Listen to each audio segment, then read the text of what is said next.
UPA are NDA, అసలు NDA సంకీర్ణ ప్రభుత్వాల ధర్మం ఉన్నప్పటికి కూడా భారతీయ జనతా పార్టీ ఎలోన్ 303 సీట్లు గెలిచి మళ్ళీ 5 ఏళ్ళు అయింది. ఈ 10 సంవత్సరాల కాలంలో జరిగిన మార్పులు ఏంటి? నాకంటే ఎక్కువ మీకెరగా.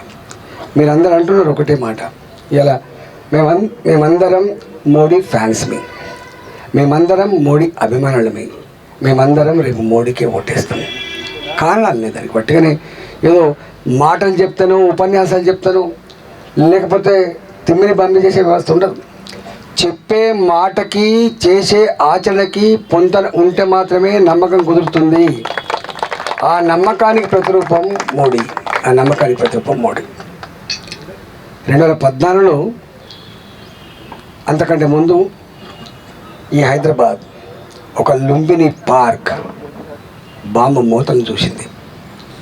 అనామకులు, అమాయకులు, అవంశుభం తెలియని వాళ్ళు ఇవాళ కేరింతలతో సుఖంగా గడపాలి పిల్లలతో పోతే బాంబుల మూతలో అమాయకులు ప్రాణాలు కోల్పోయిన సందర్భం మనం ఇప్పుడు మర్చిపోం. మనం సాయిబాబా టెంపుల్లో పూజలు నిర్వహించాలని చెప్పి ఇవాళ భక్తి కోసం పోతే బాంబ్ బ్లాస్ట్లో గాయపడ్డ, తెగిపడ్డ ముండాలు, శవాలు మనం చూసినాం. ఒక గోకుల్ చాట్ ఇవాళ ఎక్కడ బాంబుల మోతుంటుందో భయంగా బతికిన దేశం. మోడీ గారు వస్తే ఏమొస్తుంది? మత కళాలు వస్తాయి. మోడీ గారు వస్తే ఏమొస్తుంది? అల్లర్లు వస్తాయి. కానీ మోడీ గారు వస్తే అల్లర్లు కాలే. మోడీ గారు వస్తే మత కళాలు జరగలే. మోడీ గారు వస్తే లుంబిని పార్క్, సాయిబాబా బ్లాస్టింగ్స్ లేకుండా కనుమరుగైపోయింది. ఒక పుల్వామాలో మన సైనికుల మీద దాడి చేసి మన భారత మాత ముద్దు బిడ్డల్ని బలి తీసుకుంటే దానికి ప్రతిగా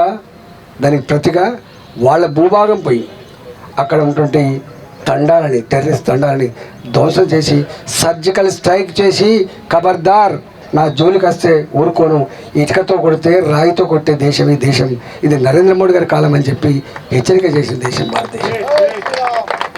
మీకు తెలిసి వాళ్ళు కూడా ఇవాళ ఒకనాడు పరిస్థితి ఏముండే? జమ్మూ అండ్ కాశ్మీర్ ఒక సైనికుడు, రిటైర్డ్ ఆర్మీ పర్సన్, ఎందుకంటే మీకు అంతా బాగా తెలిసి ఉంటుంది కదా, డాక్టర్ ఆయన, మన భారతీయ జనతా పార్టీలో జాయిన్ అయ్యిండు. ఆయన ఒక మాట చెప్పిండు, సార్ మోడీ గారి గురించి మాకు తెలుసు, మీకు తక్కువ తెలుసు అని చెప్పిండు. ఏంది అని అడిగినాను. 2015-16 వరకు కూడా, అంటే మోడీ గారు ప్రధానమంత్రి 1 సంవత్సరం 2 సంవత్సరాల వరకు కూడా ప్రతి నిత్యం జమ్మూ అండ్ కాశ్మీర్లో, శ్రీనగర్లో మా దవాఖానకి రోజులు 10ల సంఖ్యలో అమాయకులైన ప్రజలు కావచ్చు, ఆర్మీ పర్సన్స్ కావచ్చు, బుల్లెట్ల గాయాలతో రక్తం మడుగులో కొట్టుకుంటున్నటువంటి ప్రజలు వచ్చేది మాకు, సైనికులు వచ్చేది మాకు. ఆ ఆపరేషన్లు చేయలేక ఇబ్బంది పడుతుండేది. కానీ ఆఫ్టర్ 2 years ఇలా శ్రీనగర్ హాస్పిటల్కి బుల్లెట్ల గాయాల సైనికులు లేరు, బుల్లెట్ల గాయాల అమాయక ప్రజలు లేరని చెప్పి ఇవాళ నిజంగానే ఆ డాక్టర్ అన్నాడు, మాకు పని లేకుండా పోయింది అని చెప్పి. మొన్న బలూచిస్తాన్ ఏ పాకిస్తాన్ అయితే నిత్యం మన దేశంలో ఈ టెర్రరిస్ట్ కార్యక్రమాలు జరిగిందో అలాంటి పాకిస్తాన్కి కోదపిండి లేకపోతే, తిండి గింజలు లేకపోతే ఆదుకుంటా అని చెప్పి ఆపన్న హస్తం అందించిన దేశం భారతదేశం. ఇవాళ ఆ దేశంలో ఉన్న బలూచిస్తాన్, అక్కడున్న ప్రజానీకం మేము కూడా భారత్లో ఉంటే బాగుండేది అని చెప్పేటువంటి పరిస్థితి ఎందుకు వచ్చింది? ఇవాళ POK, పాకిస్తాన్ ఆక్యుపైడ్ కాశ్మీర్, ఇలా పాకిస్తాన్ ఆక్యుపైడ్ కాశ్మీర్ అక్కడి ప్రజానీకానికి భారత్లో ఉండాలనుకుంటే, భారత ప్రజాస్వామ్యంలో భాగస్వామ్యం కావాలనుకుంటే మీకు కూడా ఓటు హక్కు కల్పిస్తామని చెప్పి శాసనసభ స్థానాన్ని ప్రకటించి ఇది కూడా మా భాగమే అని చెప్పి పార్లమెంటు చట్టం చేసింది మోడీ గారి నాయకత్వంలో. మన పిల్లలు ఉక్రెయిన్లో చదువుకుంటారు, మన పిల్లలు రష్యాలో చదువుకుంటారు. యుద్ధం మొదలైన నాడు ప్రాణాలను అరిచేతులు పట్టుకొని బిక్కుమంటూ అమ్మా ఇక్కడ యుద్ధం జరుగుతుంది మమ్మల్ని కాపాడమని చెప్పి కోరిండ్రు. ఫోన్లో మాట్లాడినరు, తల్లితో మాట్లాడినరు.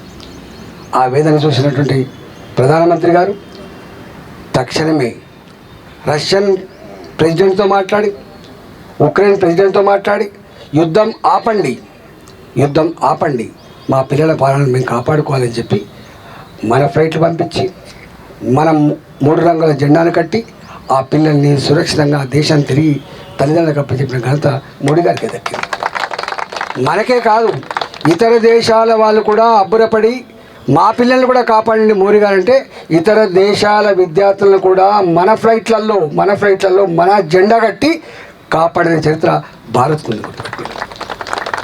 అందుకే ఉత్తగానే ఇవాళ మోడీ గారికి ఫ్యాన్స్ కాలే, ఇవాళ అనేక రకాల చరిత్ర ఉంది ఇక్కడ.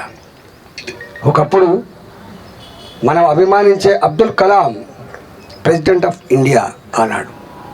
వారు అమెరికాకు పోతే మా దేశంలో ప్రెసిడెంట్ ఆఫ్ ఇండియా కావచ్చు, ఎవరైనా కావచ్చు, ఎయిర్పోర్ట్లలో బూట్లు ఇడవలసిందే, కోటు తీయాల్సిందే, చెక్ చేయాల్సిందే అని చెప్పి అవమానపరిచినాడు.